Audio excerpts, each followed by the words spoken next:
Hello, everyone. Welcome to the Horror Realm. I'm Travis Bruce, and today got a returning guest for another indie horror spotlight. He's a director, and he's about to start shooting his film, which is called The Aversion. I have my man Anthony Chila. Anthony, welcome back to the Horror Realm, brother. Thanks, Travis. Good to be back. It's a pleasure, man. It's a pleasure. So anybody who hasn't seen our first interview, tell them a little bit about Aversion. So, aversion basically is a concept I came up with about 5 people who have phobias. Now, the phobias are actual real phobias, and I wanted to bring light to phobias because obviously they can be classed as a mental illness as well. I wanted to do it in the horror genre, but I didn't want to do a piss take of people who actually have the phobia. So I've tried to incorporate it all so that there's still that. I don't know, so people won't get upset with how it is. But basically, they get lured to their professor's house on the pretext that it's his wife's funeral, and they end up getting locked away, and they sort of have to work together to try and overcome the phobias and survive. So that's a basic rundown. So it's got a bit of a Saw-esque feel to it, but it's also, I guess, a little bit. If you've ever seen Buried, the one with Ryan Reynolds, I decided to make it more of a contained film as well. But there's a few twists and turns because we've had the script rejigged a little bit because we basically were going to film it here in Perth, but we didn't get the funding. So I've been able to get the funding in America, so now we have an American director. It's all American cast and crew except for myself. I'm going over to produce it, and one of the actors is coming with me. He's playing the professor. He's also Australian, so he's flying in with me as well. So it's going to be getting made in St. Louis, Missouri, and we start Wednesday. Start Wednesday. Start filming the 13th, whatever the 13th is, Thursday. Yeah. All right. So, the last time we talked, I had you on the show, you were going to be directing it. Let's say you will be directing, you want to film it in Perth. Now you're going to St. Louis, Missouri, and now you're releasing the role of director to someone else, and you're producing it. So, what are some of the challenges that you have ran into, from being from Australia and having to travel to the States to film a movie? One of the biggest challenges, like I guess every indie filmmaker has, is the financing as well. We ran a couple of crowdfunders here. There's one called the Australian Cultural Fund, which is a tax rebate. So if you put money in, instead of getting a perk, you can claim it back on tax. But one of the biggest things here was the actors. So we've got some decent actors here, but none of them are known. So, and none of them are on or in the horror space that we play in. So none of them have anything on Tubi. None of them have anything on YouTube, that type of thing. And when I just happened to have a chance meeting with Christina, who couldn't jump on, but she is basically my producer in the States, she introduced me to Steve Morris, who's directing it, and a couple of investors over there were willing to put in, but not with the cast that we had because they didn't know any of them, which is fair enough. So the people we have, like Celeste Blandon, who's playing the lead, Angel Bradford, Kelsey Ray, all those sorts of actors, they know them, and so they were willing to put in having them on. And we were able to raise enough for me to fly over there. We secured 2 Airbnbs, so we're going to be staying in the locations we're filming, and obviously there's enough to supply the catering. So it worked out that the production was able to cover me to fly over there to do it, and it just happened to be there's a few people upset over here, but that's just how it is. We had the opportunity to get it funded here, but nobody wanted to contribute. They're not as into horror here as they are over there, and that's it. So basically, in answer to your question, the crowdfunder never ends. It just keeps going. People can just keep contributing. So that's the reason, and it is a big commitment because obviously I've got to travel. What's that? 15, 19, over 20 hours to get there. Yeah, but it's something. It's been 5 years in the making. I won the award for the short film in 2020, I think it was. It won the WA made best short film. So I've been trying to get it made for 5 years, and it got to the point where I was either going to shelve it or sell the script. And then a chance meeting with Christina and some of the others, we were able to work through it. And we haven't got all the funds that we want, but we've got enough to make it. And then we'll bring it back here, and the post production will happen here. So the editing, all the color grading. I've got about 2, maybe 3 people here, and that's about the amount that I'm going to use to do it. So. And I've interviewed Steve Morris. I've also seen a couple of his films. and Steve goes a little batshit crazy with his horror films. Yeah, yeah. No, so this is more of a psychological thriller. It's not a slasher. There is a little bit of blood here and there, but it's not like a Scream or anything where they cut people's throats and stuff. It's more designed to mess with your head than more of a visual, just like, oh, look at these people being killed. So I didn't want to make it that, because then that obviously would have just taken away from the essence of the film. I do have some others being written up that are a little bit more like that, but this one is more just more of a mind fuck than a. It's like, if you had that phobia, would you go that far to live, if you know what I mean? Now, what made you feel comfortable once you found out that Steve was going to be the director? Um, I'm pretty sure you watched a couple of his films. What made you feel comfortable that Steve was going to share the same vision that you were for this film?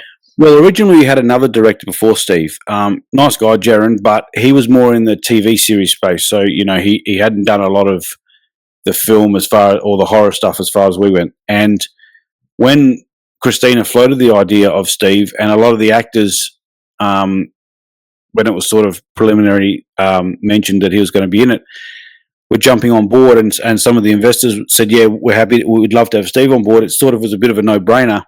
And we weren't getting the funds in with the other guy on as well. So as soon as Steve come on, donations started coming in, and I spoke to Steve. We had a live chat with him, and I've seen what he's done. He does sound as well, and he acts a bit. And I just like the attitude that he has. We sent him the script. He made some little tweaks. It wasn't a rewrite. It was basically, there was too much of a butterfly effect with the original script, so he's expanded. There's a scene like where the mother dies in a car crash, but it didn't explain the car crash itself. So he's expanded on that a bit more to make it make sense. Things like that. And that was to me something that he just did off his own back. He didn't have to do it. He could have sent it back to us to get it done. And we have a little group, and he's just come up with a lot of good ideas. And I have to also give a shout out to Dennis Manning, because he's our co-producer, and he's done a lot behind the scenes. Him and Christina. Christina's just been over 100 props in this film, and she's basically done them all herself. I said to her, I don't feel like I'm doing much because I'm here, but there's not a lot I can do from here. But I did a props list, and I've been going through the script and stuff. But yeah, the feedback I got from people about Steve and the people that have worked with him, it was a bit of a no-brainer to get him on board. Great guy. Yeah. Great filmmaker.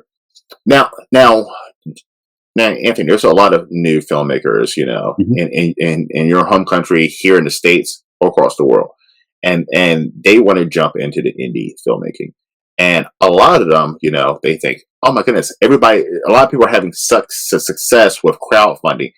You know what? I'm going to do crowdfunding. It's going to fund my movie. It's going to go smoothly. It's going to easy.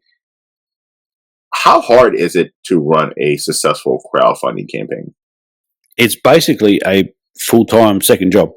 One of the biggest things with crowdfunding is you have to build a community. So the next film that we're doing, called The Curse, we've already released, and this is from watching a couple of videos from a gentleman that's taught a lot of people about it. He said, when you want to film it, release the group maybe 6 months, a year before, to build up the following as well, because that can help. But you've got to have a good story to begin with. The trailer for the crowdfunder, you could use stock footage, a bit like the Mahal brothers do, things like that. But it's extremely hard. You have to be monitoring it all the time. People put donations in. You have to thank them. You have to update IMDb with their credits, like if it's a thank you credit, or if it's whatever the credit is, and then you've got to add them to the page. So you've got to put them as cast or crew, or you've got to put them wherever they go in there. And then some people don't take perks. Some just do a donation. So it's extremely hard, and especially because it's running in America now, with me being here with such a time difference. When I wake up, I'm like, oh, we got a new donation, and Christina lets me know who it is. But it's hard for me with the time difference, especially, to monitor it all the time. But it basically is a second full-time job. And the biggest thing that you must do is you have to honour the perks. I see some crowdfunders where people don't get the perks that they've taken. We've run a couple of live raffles. I think you yourself were a winner. And so what we're doing with that is people who donate, we just put names into a hat, pull the name out, and then we give them a little prize. The crowdfunder hasn't ended. It's just a reward for for participating, and that was from the previous crowdfunder we ran here as well. So we've combined the two of them. And when I get there, we're going to do the last one, which is a live one with me and Demetrius there, and we'll just give away some other goods. But yeah, if you want to do the crowdfunder, go for it. But make sure you do your research when to launch it. Fridays are a good day to launch because a lot of people get paid on a Friday. That's smart. Yep. Keep the updates. When someone takes a perk, or if you do a pre-launch, you will get email addresses. So you can, every time there's an update, you send it. They get it from an email. So, for example, our updates were, anyone who's taken a photo in the movie perk, please send me the photos per my instructions. And so that comes through to their email, so they know what's happening as far as that goes. So you get updates, but don't make the perks too expensive. We've got little ones like stickers from $5, and then the big ones up to 7,000. Because you also got to realize the exchange rate. For example, here we've just released posters, so you can get a poster. It's $19 US, but it's 30 Australian dollars. You see, so yeah, you have to price them reasonably, and every now and then we do a discount. So we got one that's 20% off or 25% off. You can send secret perks. So if someone says, "Okay, I want to take, I don't know, an IMDb thank you credit," then they take that, but you might say to them, "All right, I'll give you a discounted one." So you make a secret perk link and you email it to them, and sometimes they'll take that. So you get 2 perks for the price of one, basically. But it's really hard. There is a lot of research you need to do. There are YouTube videos you can watch, but it definitely, if you're looking at doing it as something part-time and just while you're sleeping, I don't recommend it, because you have to be on it. If it's just you doing it, you have to be on it all the time. I'm lucky enough I've got Christina as well. Like even now, like we literally fly in tomorrow, get there on the 12th, and she's still finishing off props now. So it's it's crazy. And we've got some of the perks that we took T-shirts. Some of the actors or cast that have taken them, they're ready for them when they get on set. So that's one big thing. You need to make sure that the perks are honoured, even if it's a remote role, like a voice role. Make sure they get added into the film, because next time they're willing to contribute. And I've had Jay Horton on several times. You probably know Jay. He is the guru when it comes to crowdfunding. Definitely check out his YouTube show, by the way, if you ever want information on running a successful crowdfunding program. But Anthony, like you were bringing up the raffle, which I don't see that. I'm about to grab my raffle prize, but I don't see that many people doing raffles on top of it. And like you did an amazing raffle, and I did win, and I actually did a video on it. But like I got a pretty awesome OG Leatherface Funko Pop, and I'm a huge horror fan. I'm a huge Funko Pop collector. So when I got this bad boy in the mail, I was like, "Oh, this is pretty fucking awesome!" And like, and it's an awesome extra little thank you to your funders. Yeah, exactly. And so Christina's taking care of all the people in America that win the raffle, and I'll take care of the people here that win the raffle. So I've given away some of the stuff here. They've come and picked it up or posted it. And again, people like yourself and the Americans that win them, Christina takes care of that. So it's just something that we decided to do because people can interact as well. You don't know a lot of the backers. You don't know who they are. You're just getting email addresses, things like that. If you do a live raffle, sometimes they'll jump on and then they're just having a conversation with you. So you get to interact them, because when you do a screening, a lot of the backers will come to the screening and you don't know who they are. And so they come up to you and say, "Oh, I put in this, I put in that." So by doing a live and having them interact, you sort of remember their name and that kind of thing. And even if sometimes if you get really big backers on the crowdfunders, sometimes I've had people like the ones I've donated to here, they've put together a pack where they've put a T-shirt and all that into a framed picture if you've donated over a certain amount, they get given to you at the screening and things like that. So there's lots of things you can do to reward people, and it's not big here. Here in Australia, I try not to run the crowdfunders here because no one's really into it. It's more of a hobby here. So a lot of the feature films I'm going to be making now, I'm aiming for the US. Logistically, it's going to be a bit hard for me to fly over every time. I am looking at trying to get an O1 producer visa, which allows me to come and go and that type of thing. But again, that's just stuff I'm working on in the background. Now, when it talks, one of the things I have been to, and I see a lot of indie horror filmmakers doing this, which is absolutely amazing. I've been to several, and they're doing movie premieres like in the actual theater. And that's an amazing experience and actually go to actual movie theaters. So like they're not only getting their supporters, but they're getting brand new individuals who want to see a new horror movie, and they're like, "What is this?" Now, is that something that you're expecting to do, to have a actual premiere in several premieres in U.S. theaters and also even in Perth? Yeah, for sure. We've got a small cinema here, 50-seat one called the Backlot, and we just, mainly for cast and crew, sometimes we do a small private screening there.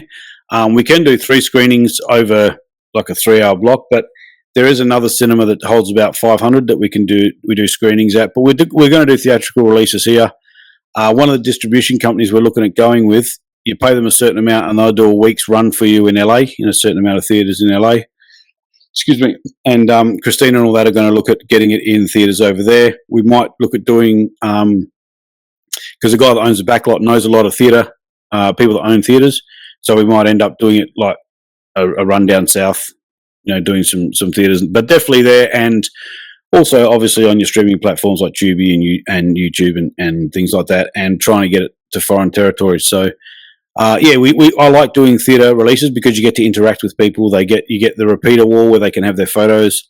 Then you have a bit of an after party so they can come up and have some food and drinks and interact with you and things like that. So, I definitely think if you get a chance to have some theatrical releases, you definitely do it. I know Jay, as you're saying, has just locked in some drive-in theatres, which we don't have here anymore, which is another thing. And that's another avenue that I've never seen another filmmaker even attempt is drive-in theatres. So yeah, he's doing really well. By the way, Jay, if you're watching, there's one here in Baltimore. It's called Benji's. So get down here if you want to get to the East Coast. So it's one of the biggest ones in the country. And so, Jay gave me a shout out at Days of the Dead con as well. So thanks for that, Jay. Yeah, Jay's an awesome guy. Jay's an awesome guy. So what about yourself, Travis? Have you been in any films? Yes, I actually have. So my first film that I was in, it was Mark Burns. It's called directed. I actually got to. He's having several screeners, and I got to go to one in Waynesboro, Pennsylvania, at their movie theater. It was called Blood and Breakfast. This is an amazing movie. And then, like, when I went for the premiere, they also had like a small horror convention like right across the street. So like it was a smart strategy because you're doing a horror convention and then you're kind of getting the people to horror convention to come over and see your movie right afterwards. Yeah. So it was an awesome strategy. But I also filmed the scene for Mark Burns' Head on a Writer's Block. So I will also be in that, and both of those are going to be screening again here in Baltimore coming up soon. I believe in April. So definitely, if you're in the Myrtle Station Malls, if you're in the Maryland area, definitely look for those two. And are they like featured extras roles or lead roles? They are quick 5-minute roles. A couple lines, like I am not, a classically trained actor or anything, but I am one of those people. I'm not camera shy. So like I can, of course, because I do the channel and I do it with no script. So I'm not a camera shy person. So if you give me something, I can learn. I don't know if I'm a great actor, but I can remember the lines but even like with the lines, I can even like take lines and just turn them into my own, how I would say. Yeah. Compared to, and it's great because a lot of filmmakers are okay with that. They're like, well, you know what? That's actually how Paul would say that. So that's perfect. But like, I have respect for actors, filmmakers, especially being on a set and seeing how filmmakers, like how many fucking things can go wrong in a day, and how you got to have that plan B, C, D, and E, because if not, you can waste time, money, and, daytime. So like, it's an amazing, when I saw Mark Burns, how he was able to roll, a couple of the actors didn't show up, and he was like, hey, Travis, you actually got more lines now. You're going to be saying this, and that, and would just be able to roll and move the script on when anything happens.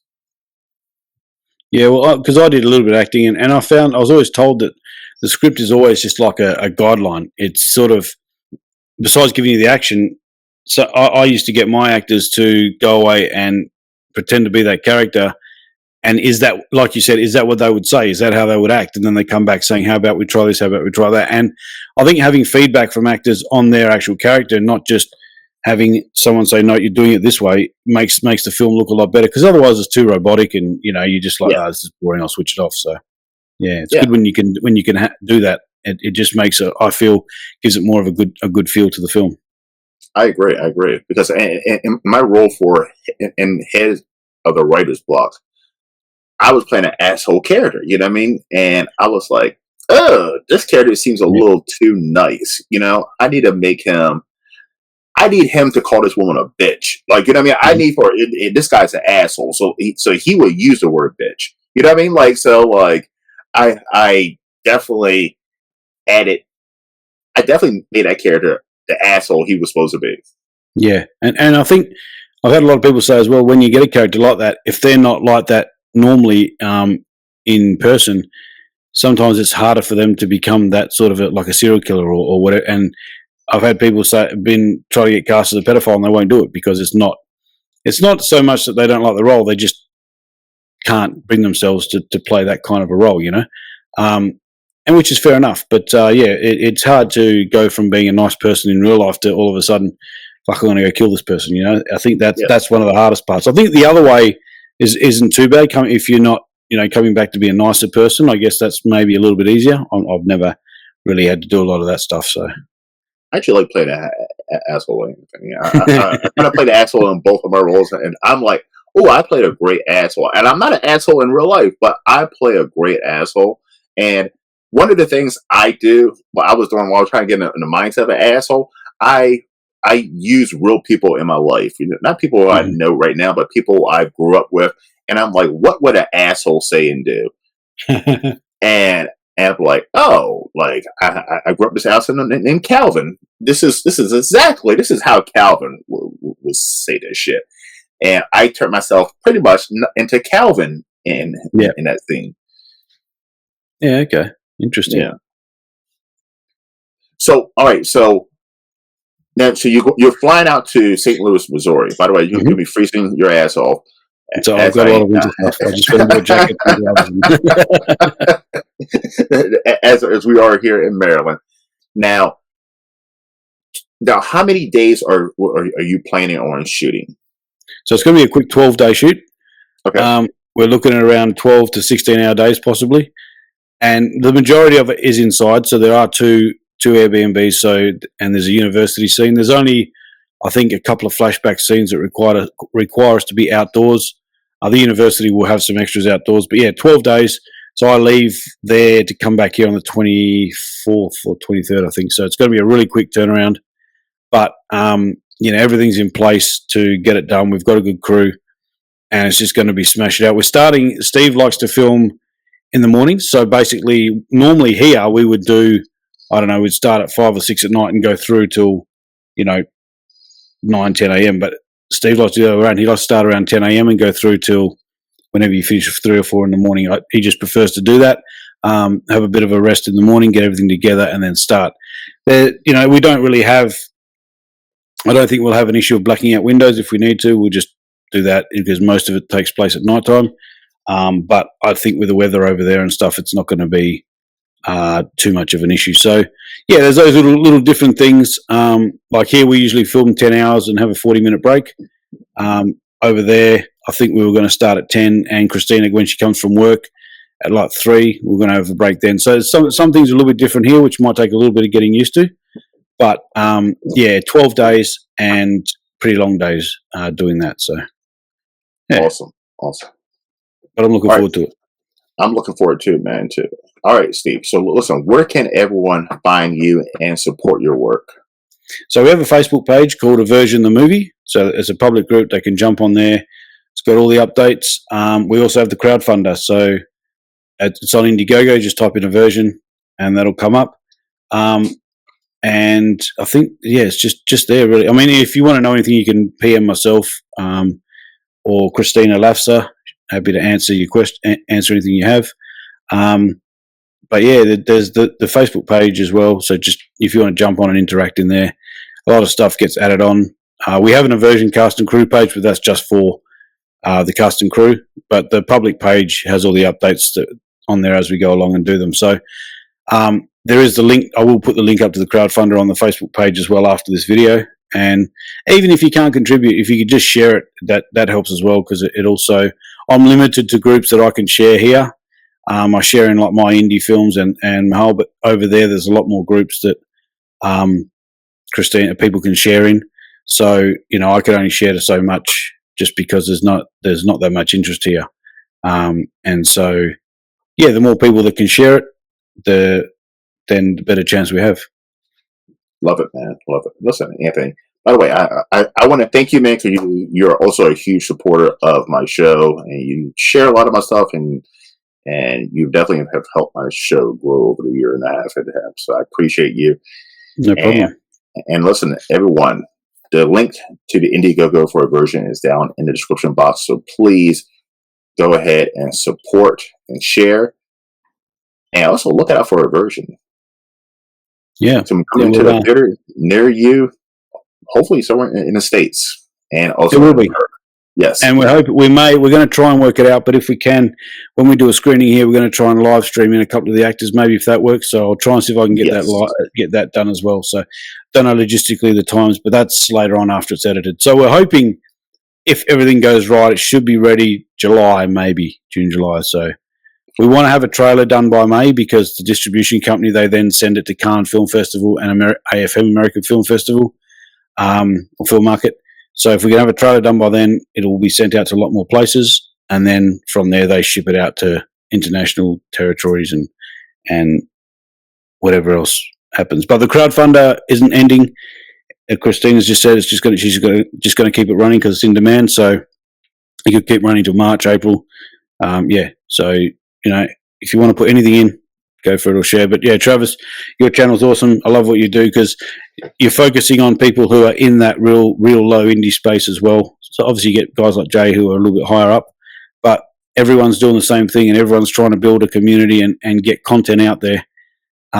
Whether they're making money from it or not, that's neither here nor there. And as you know, it's hard to make a film. So kudos to anyone who makes a film, whether it's good, bad, or indifferent. And this is something that I sort of been dabbling with for a little while, but now it's starting to, because I'm flying over there now, I'm getting more serious. A lot of people here just take it as a bit of a joke or a bit of a hobby. They make something and it's like, oh, you can't watch it anywhere. I sort of want to leave them behind and start getting into more of the real side of things. Love it, brother, man. Listen, and thank you too, man. Thank you. Listen, no worries. Down in the description, AVERSION, and also too, I'm looking forward to seeing AVERSION. So look out for it coming here in the States and in Perth. Yeah. All right, everyone. Well, thank you for coming to the Horror Room. I'm Travis Bruce, and that's my man Anthony Chila. We'll see you next time. Thanks, everyone.